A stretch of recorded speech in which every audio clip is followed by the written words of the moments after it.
test. Welcome, bow betters. Welcome, people. Welcome, MMA fans. Welcome, cigar smokers. Welcome, Star Wars fans. Welcome, bow betters. Welcome, I'm Roberto. Welcome to the channel if you've not been here before. As you see, today we will be discussing, or at least going to try to discuss, some Star Wars here, Andor. Before I get on to or return back to Rogue One, we're going to check out its prequel. If you could call it a prequel, it's very much a standalone. So hopefully the people can join us here for the discussion, which will make it go a lot easier because my end analysis of this, as you can see from the title, is self-explanatory. I think Andor is a tale of self-sacrifice or soul sacrifice. I meant soul sacrifice, redemption, and attrition. And I think this is a theme that is very central to the core values of all of Star Wars. And it's just a mix and match of who is doing one of these three at what time.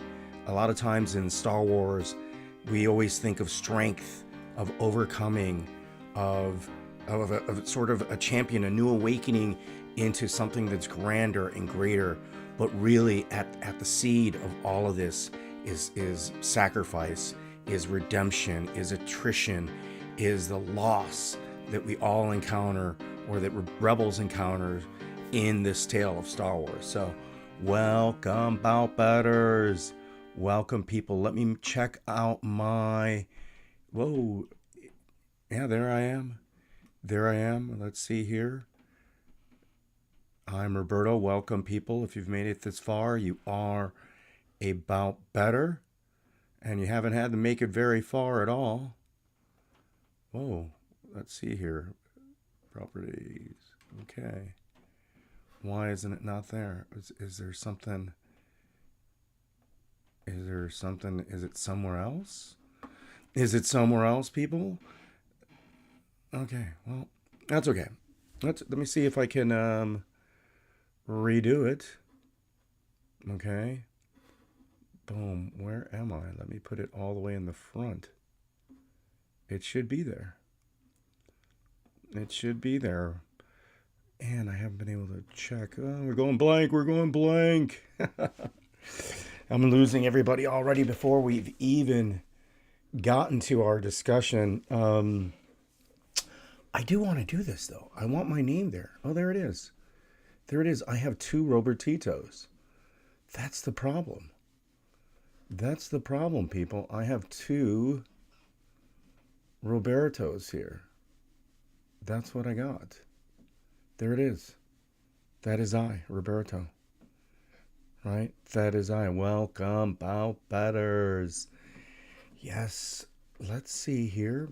Before we get into our discussion, let me bring up our chat. You know what was very interesting that I learned is I was going to just take some screen stills from Disney Plus.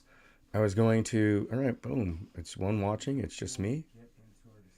Yeah, it's just me there. Okay. Yeah, okay. Everything's working, which is great. Everything seems to work from now on. I'm always testing it out, right? I'm always testing if things are working, and things always are working.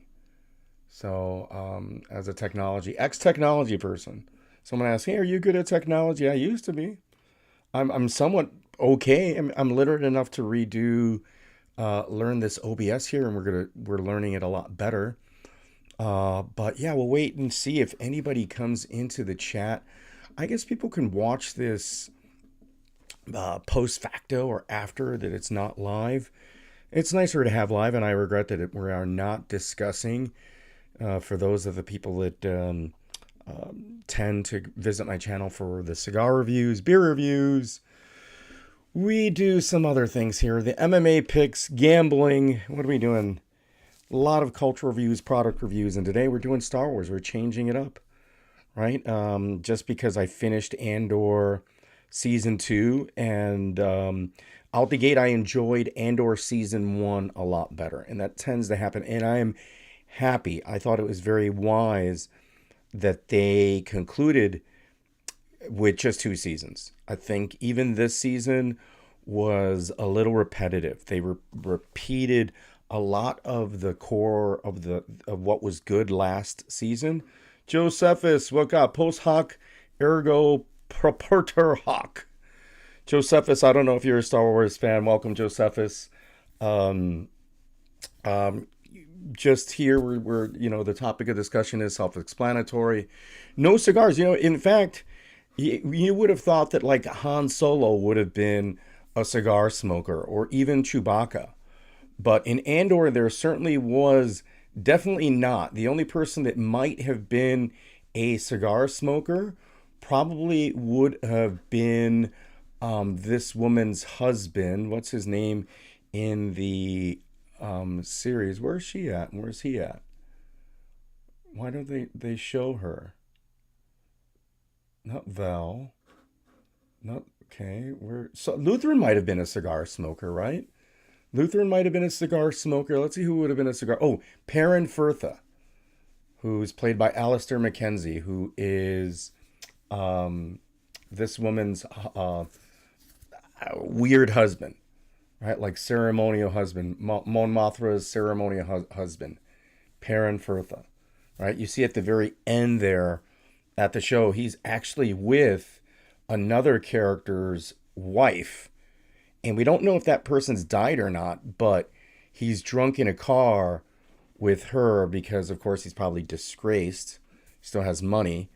And he's in a car with his, I guess it's his, not his mother in law, but his son's mother in law's mother. That's who he ends up with, which is, not, nothing wrong with that, right? But yeah, Perrin Firtha. Right? Let's see if this works. Yeah, Perrin Firtha. There we go. Let me see. I'm gonna do something here, people, so that we were discussing Perrin Firtha. All right, let me put myself a little smaller. But welcome, Josephus, as always, brother. Always good to have you here. Let me put myself a little smaller. I'm not significant here. I'm not. Those aren't the droids we are looking for. That isn't the droid we're looking for. Right? Those aren't the droids we're looking for. There was, like, in this episode, in droids were important in Andor, not really in Andor Season 2 or the Andor series, but in Rogue One, obviously. They have a BO, or whatever his name is, who's more than just a droid. He's really technically not a droid, right? Because C3, he is. C3PO is a droid. They're a droid. Let me do something here. Boom. Okay. We could. Where's the other one? Boom. I'm going to move you here. It's okay. We won't have to worry about that. But welcome. Boom. Where is that? I didn't have it all set up. Yeah, let's see here. Perrin Firtha. There it is. Perrin. There you are, buddy. There you go, Perrin. So I could do it this way. I discovered that, that the OBS software, which was interesting, it had already enabled in it the inability to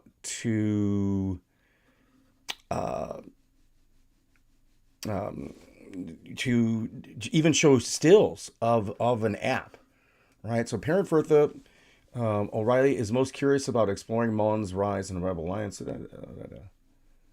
we already know about Perrin Firtha, right? He's a gambler. He's Boba Fett smoke Gurkha. Boba Fett, I don't think even Boba Fett, like if we look at K2SO, was a droid, and I think he's not the only droid, because they don't have the best droid, the little droid from the first one. Oh my God, I'm like the worst Star Wars analysis person, the worst geek ever. And in fact, the little fat droid made it onto the Star Wars Disney sort of entry, when they show all the red lights and they show all the droids and the various Star Wars characters flashing by. I don't think, and that's messed up that they're showing K2SO and they don't show our little buddy, right? They don't show. Oh, yeah, Scudlin. Davo. I'm sorry. Davo Scudlin is who Perrin Firtha runs off with, right? That's who he runs off with in the end. So, like, let's talk about the topic. Like, the topic is soul sacrifice, right? Attrition or redemption. And Perrin Firth definitely somebody who's a person of attrition, right? This character is definitely of attrition, right? He doesn't sacrifice anything. He's a glutton, right? In fact, Mon Martha in this sort of scenario in the relationship sacrificed and ends up redeeming herself, and then ends up becoming someone significant in the Star Wars saga, where Perrin Firtha ends up being what he is just a scumbag, right? So he has no redemption, right? He has the only redemption he might have is that he shoots from the hip when he discusses things. So he tells his daughter, and we expected a really sad ending for his daughter, but everybody on those analysis that I've seen on the internet were incorrect. There's nothing that was sad for his daughter. In fact, what was sad became of him, because he didn't have the money, right? Because his wife had left him. He had money himself, but not quite the wealth that his wife had. He was disgraced because she had defected.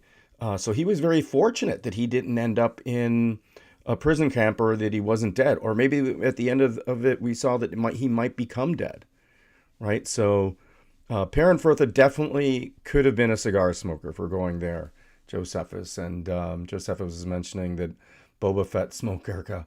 Well, I don't know what would Boba Fett would smoke, right? What would Boba Fett smoke? And speaking of Mon Mothma, right? Let's get to Mon Mothma. Mom Mothma. Mom Mothma. Let's see if we get her up there. Do I get her up there? Why isn't her? Why isn't her? Why isn't her? Mom Mothma. Mom Mothma.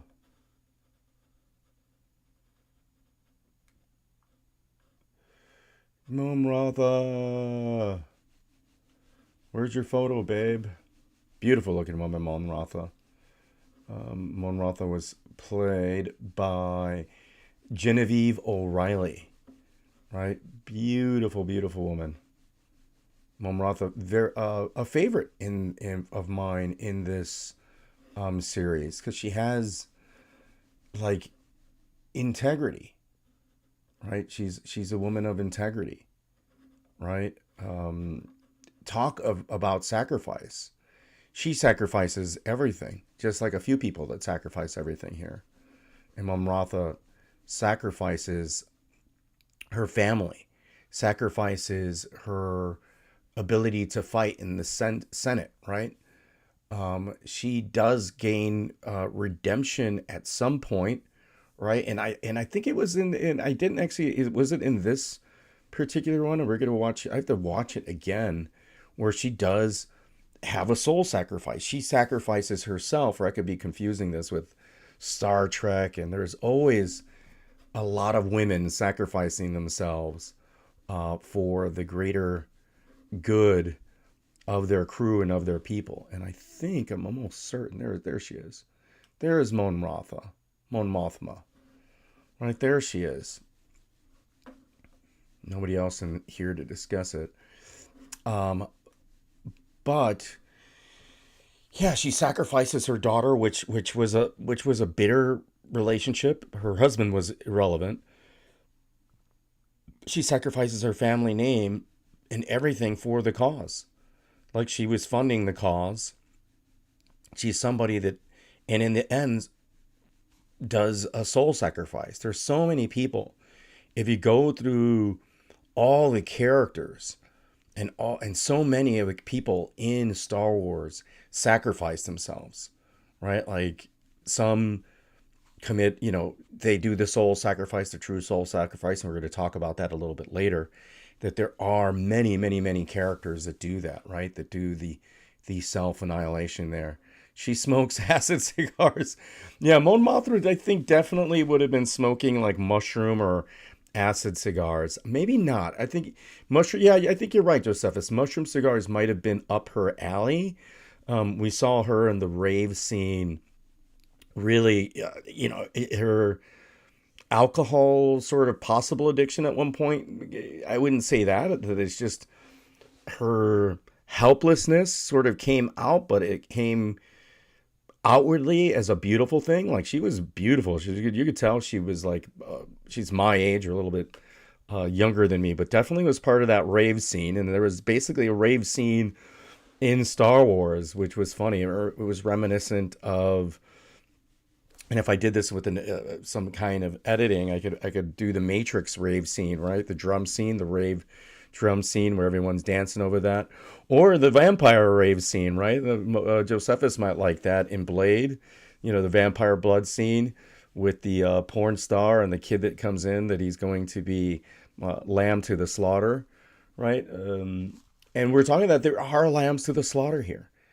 A lot of people, the amount can I say suicide? This is an adult channel. There's so much suicide in Star Wars, and it's never discussed, right? It's an underlying theme or an underlying act throughout all of Star Wars, right? Like even from the first movie, you look at what Obi-Wan Kenobi did, right? Like Obi-Wan Kenobi, in order to gain strength and to redeem himself, essentially committed suicide, right? He allowed Darth Vader to strike him down to become more powerful, right? For, in the end, but still, it was a sacrifice.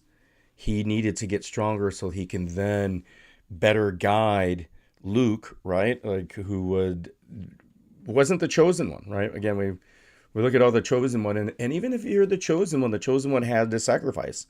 And eventually Darth Vader also self-sacrifice. He doesn't commit suicide, but he fights evil and sacrifices himself again, right? And what did he sacrifice to become Darth Vader?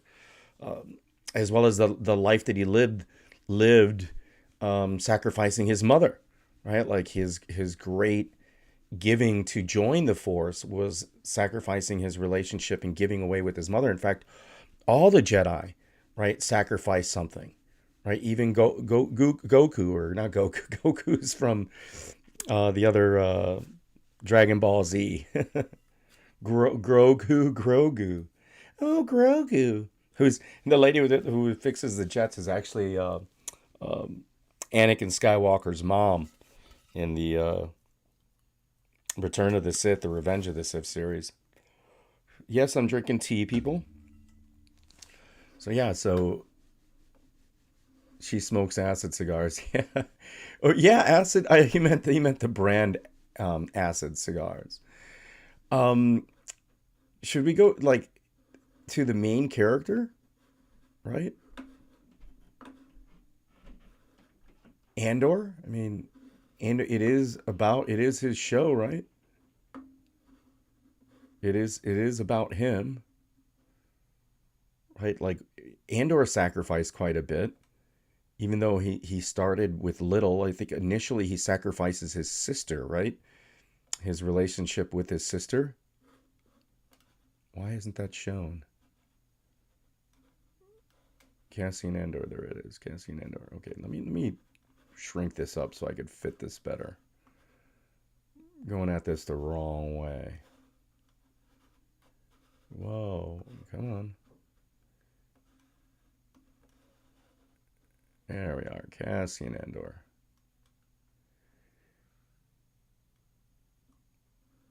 Now he's an accomplished intelligence officer, combat field experience. Cassian. This is nothing of who he is. Horrible. Joseph says he's never been successful at anything, but the silver lining is if I had been more successful in a few of my attempts, I would not be here today. That's interesting, right? Because everybody makes sacrifices, and that's the whole point. That relates us, and that's how we're all able to relate to being a hero in Star Wars. Because I wouldn't want to say that it's a sort of a delusion, or that we're living in this fake hyper reality, or through this transference through the Star Wars characters, right? But there's definitely a meta, a philosophical meta in Star Wars, like other stories.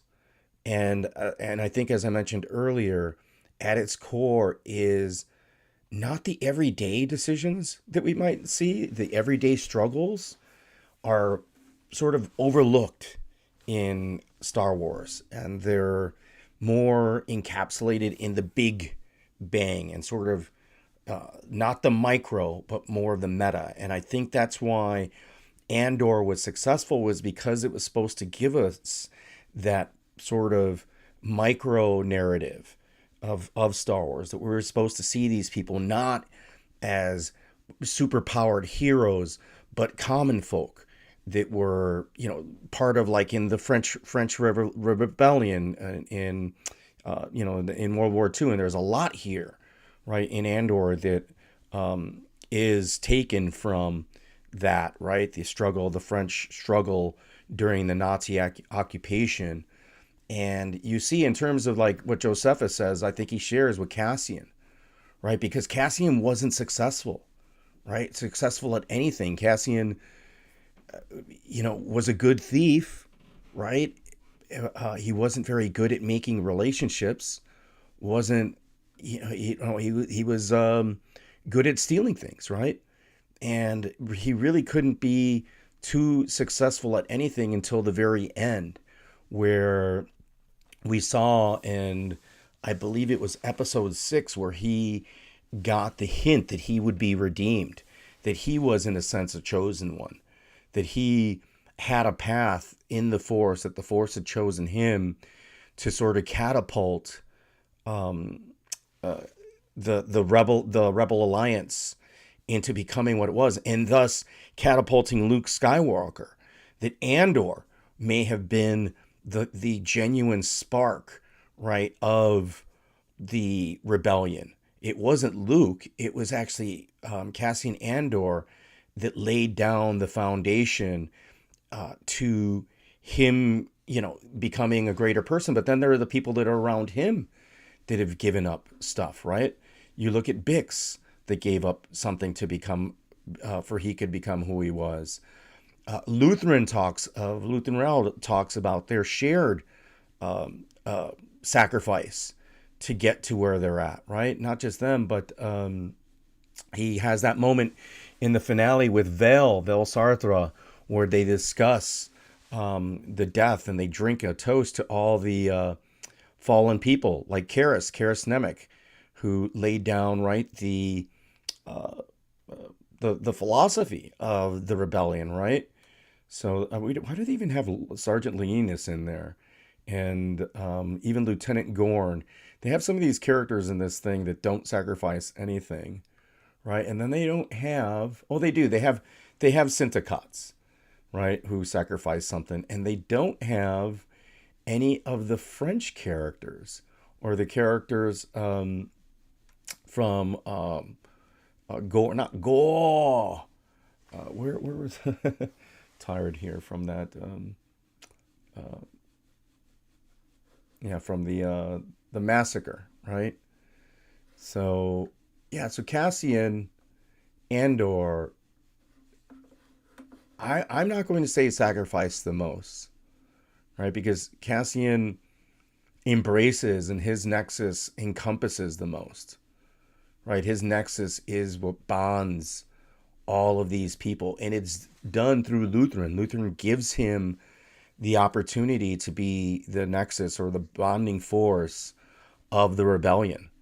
And I think thus, in my opinion, probably the strongest character in the rebellion, and the most focal character, and that's why he gets his own show, but it could be said that he is more important than Luke, because all his work, everything that he does, because in the end, right, we're going to watch that again in Rogue One, where his efforts sacrifice he and this woman's daughter, right, the other character, die, right, to get the Death Star plans to the rebellion. He sacrifices, in the end, he sacrifices his own life finally in order to get this information, just a piece of information that can keep the rebellion going. Right? I'm going to have to look at that this evening and see what he says as they are embracing each other. That wasn't his love of his life, right? Like Bix was his love. And we see in the end of Andor that Bix has his child. So he is survived by a child, and that's cool that they made that little tangent. So will we see sort of an Andor, post Andor, like whatever his name was? I haven't read the books. Will we see something, a tale, whether animated or not, of Andor's child? And would there need to be one? And I think they're going to make something, right, in the Star Wars tale. It's building up again, right, after the death of Palpatine. We're in the rebirth sort of the Star Wars tale, but I'm getting ahead of myself and getting away from myself, because even there, even in, not in A New Hope, but even in the newer tale, there is sacrifice. Every character, including the evil one, sacrificed something, right? We saw that. Let's just talk.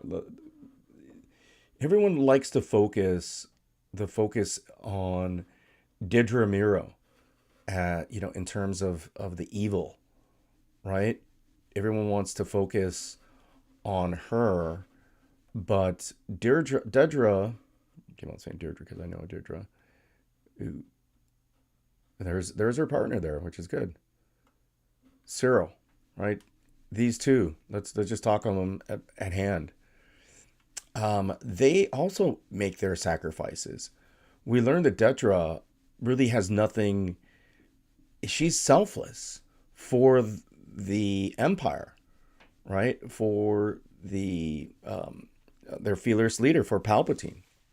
But it's not really for that. I don't think that her obsession with her work is something that she does for the Empire. I think that it's just more some form of like OCD to an extent. She's just compelled. She has no choice. There's mosquitoes finally in here. That's why I'm swiping at the air, grabbing those mosquitoes. I need to get me this internal thing. But Josephus, thanks for coming in. Right, but Josephus makes a good point.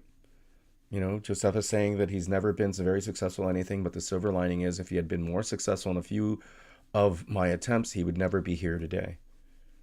Right? I mean, and I wonder if that's from a book. But like you look, Dedra has success and Cyril doesn't. And then when he has success, Cyril sacrifices his character. These people sacrifice their character, their soul. And Cyril actually redeems himself through his combat, not necessarily to help the tag or the small clandestine rebels on Gorham. What's the planet called? Let me go and look again here. The massacre, the Gorham massacre, right? The spider people, the fabric people.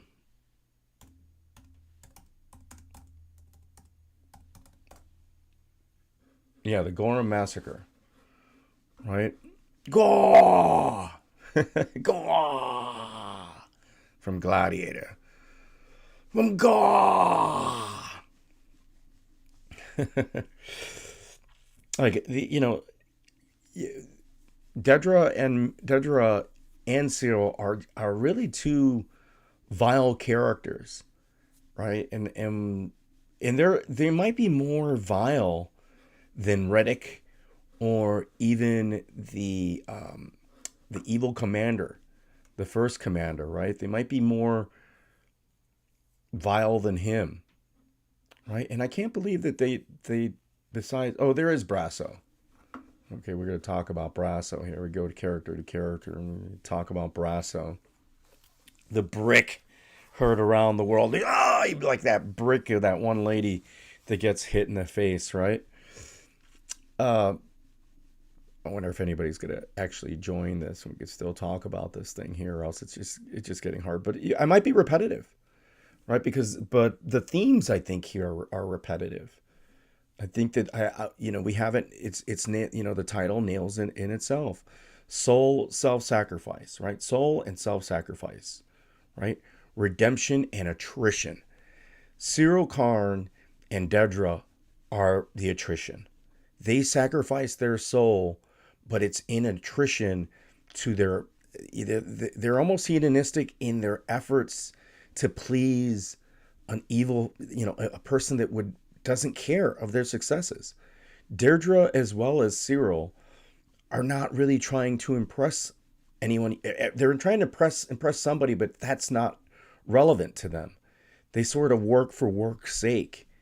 They really are two pathetic characters that even like Cyril does, even though he has his mother, right? We hear that Deirdre doesn't have anyone, but Cyril has Eddie Karn, right? He has Eddie Karn, but his mother, but all he really is his relationship with her. He hates his mother. And she doesn't even cook for him, right? She's like this weird slob, decadent, talk of another person of attrition who has really no purpose in life, who has no purpose even in terms of protecting her son. She did nothing for her son, even though she claims to have done something for her son, but she's abusive and nothing without him, right? Cyril, that's the only thing that Cyril sacrifices is his mother, right, for his career. But even the what they get in their careers, even though they both wanted to become more powerful, Deirdre in the ISB and then Cyril with his promotions, in the end they get nothing. And we see Deirdre in the same prison or a similar prison that Andor was once at, which almost doesn't make any sense, but I guess it does make sense because there's going to be another year, I think, before that's left before the actual Death Star is built or completed. So that Dedra's in one of these prisons, electrical prisons, or where there are slaves, essentially, and that's where she ends up in, is fitting, right? Because even though she finally has a purpose, and it's the same, right? It's the attrition that she has there is the same because she was a prisoner even when she was in the ISB, and so was Cyril. The most free thing Cyril may have done was to attempt to kill Andor, right? He didn't. He tried to apologize to the Goran rebels, but Cyril's main or most free thing to do was to rebel against his orders, right? He rebelled at his orders to go to the planet, the brick planet, where Bix is, or what is that planet? Oh my God, I'm so horrible here. To go to the planet, and then to attempt to, when he sees Andor, Gorum attempts to kill him. Right, those are the two most free things that he does. But both of these two characters are sacrifice nothing. They are basically both have given their souls for a cause and something that doesn't need to or won't award them. So going to another, we would jump through a lot of the bigger people. Bix Kayleen, right? Like, talk about. I thought that she would have committed suicide in this here. Bix, come on. Where's Bix? Right? Like Diego Luna and/or Bix Kalen and Luthen Rail. Who's behind this character? Luna asks. Bix has been there as a friend. She represents that, right? Bix says that no, I don't think that she was the worst.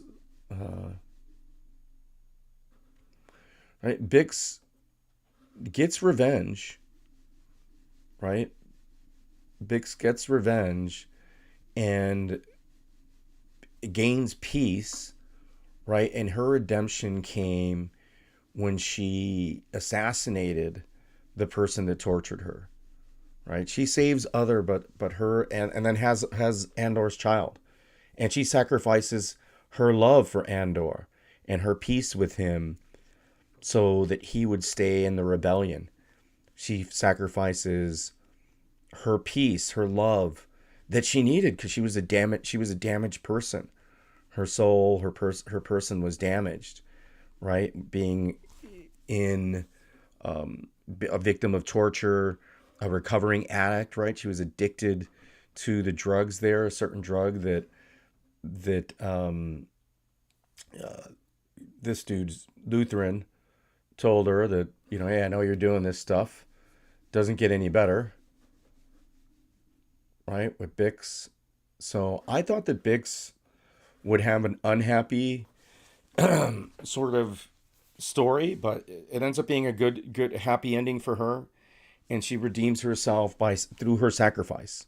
And fortunately, it's not a soul sacrifice. It is, but it isn't a suicide. It is a soul and self-sacrifice that she does to go and care for Andor's child and force Andor for her to be an anchor, but an anchor not in presence, but in their soul, right? Like their relationship. So she leaves so that she would not be a distraction or inhibit him from becoming who he needs to become.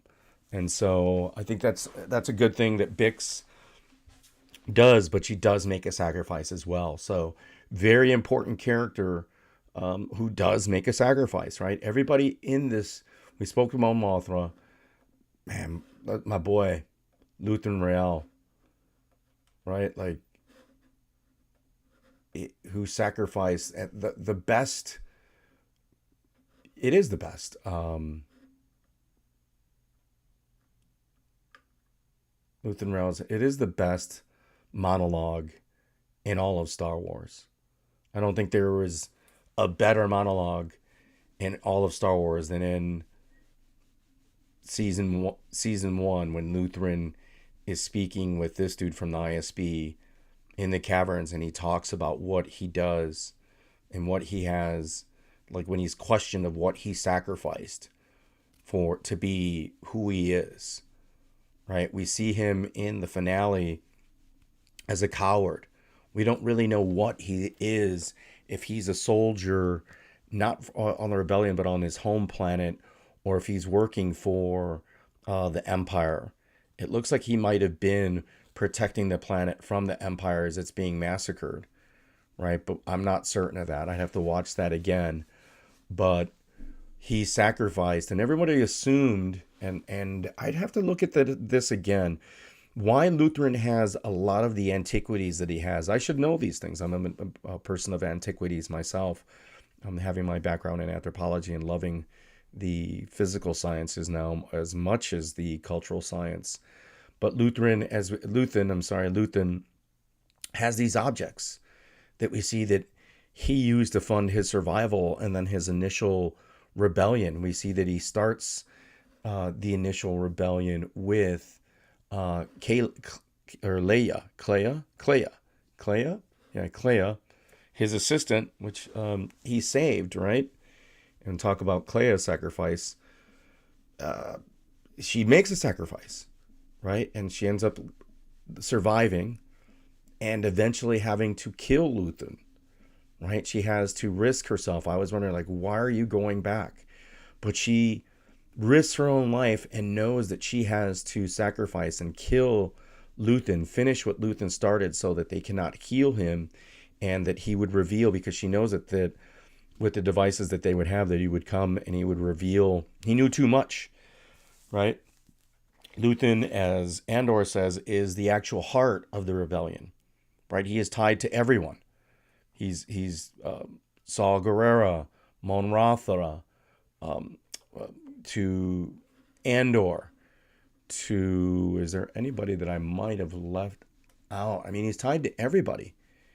He's tied to Velsartha. He's tied to Sintakats.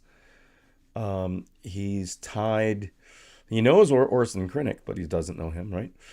We don't know what his ties are to some of the other higher ups there. Like he knows who Senator Bail Organa is, right? He knows who Davos Golden is, right? He knows who Teo Colma is, of course. But Lutheran Real, I mean, knows who everybody is, right? Lutheran. I mean, this could have been, Andor could have been almost like a tale of Lutheran and Andor, right? They're both similar characters because, as Andor mentions, without Lutheran, without the sacrifice that Lutheran had made, there is no rebellion. There is nothing without Lutheran Rael, right? And it's just interesting that his beginnings start from antiquities, from things that, and I have to look in what those antiquities are. My coaster fell. My coaster. Oh, that tea I put in a little extra honey in it. Something I noticed at the beginning of Rogue One, and I just starting to see Rogue One, is that when the Empire is coming to get this dude from the Kyber crystals from I forget his name right now, Klinsky, I forget his acting name too. They have the blue cereal, right? That Cyril eats, right? There's that cereal is actually throughout, because doesn't Luke eat cereal as well?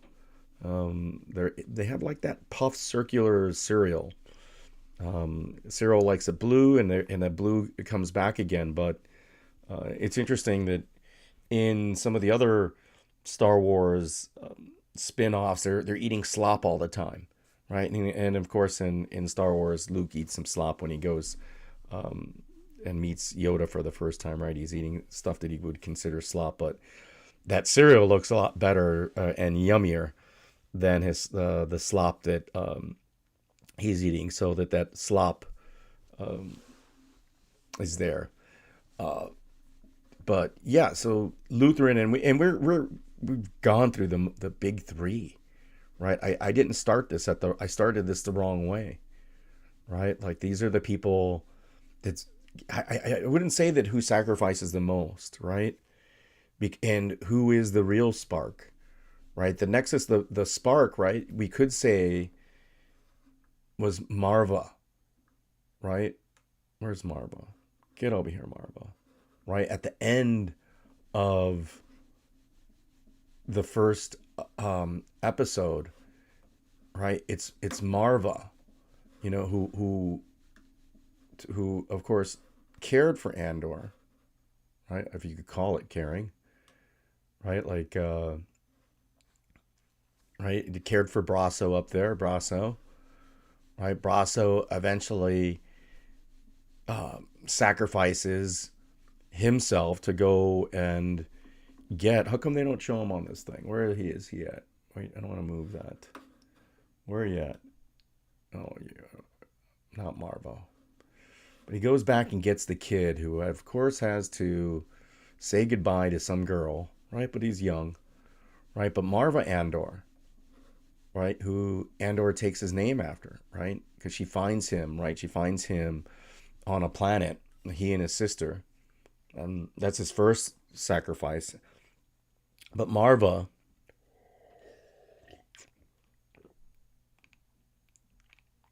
right? Like they say, it's a good thing, is a bold rebel and all right, even if she never involved herself in the cause the way that Andor did, right? She refused to bend to the rebellion because she saw that the rebellion were crushing the ways of her planet, right? That they were destroying the culture that they had on this planet, and that they were a plague, right? Not to just the people, but to all of their souls. And she, died of natural causes, or you could say of a broken or neglected heart. I don't think so. It was just old age, right? That she had passed away from. I might do this in two parts because I'm getting tired of talking, especially since I'm not answering any questions here. But I might do this in two parts, and we'll end this like season one with Marva Andor. And, you know, I'd imagine that her holographic speech was played again, right? That as you see, that Partagas was listening to Karis Nemec's oration, right? His tape of what the rebellion really was. And I think that speech of what the rebellion was from Karis, as well as Marva's speech, was probably like a torch, was a fire that that got people, that incited people to join the rebellion. It wasn't the pain and the suffering that the empire inflicted on them. It wasn't. People needed something more, something that would touch their soul, that would force them to sacrifice themselves, to release and allow themselves to give up what security they did have to fight the empire. And so in this way, I think Marva, as well as Karis Nemec, laid down the foundation in speeches for recruiting, aiding, and growing the rebellion. Because while, of course, Kalen, what's his, my boy, Luthen had the best speech cinematically and was going to basically would tell everyone what they needed to do, that everyone had to sacrifice something, that everyone was a prisoner, that everyone was more than a victim, that that their victimization was nothing, right? It was nothing compared to what the pain and the things they would have to sacrifice in order to see the new day, right? To see a new beginning. And Marva, as well as Karis, were two of the characters that provided the oral foundation, right? The speech, the motivation, right, behind everyone's pain to join the fight, to fight the empire, right? And that is really the core. Like at the end of the day, there is attrition for even the good people.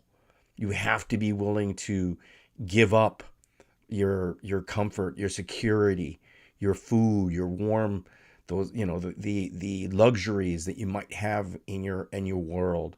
And you have to self-sacrifice. You have to give up your soul so that that all of society can be redeemed and grow anew.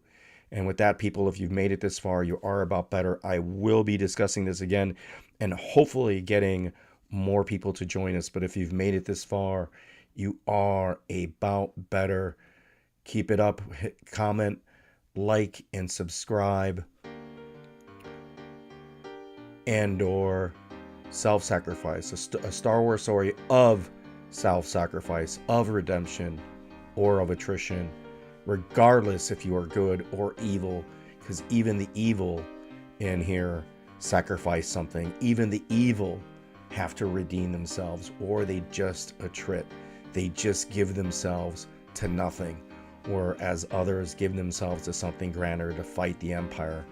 So thanks again, everybody. Please comment, like, and subscribe. If you've heard this, I appreciate it. Thank you again. And we're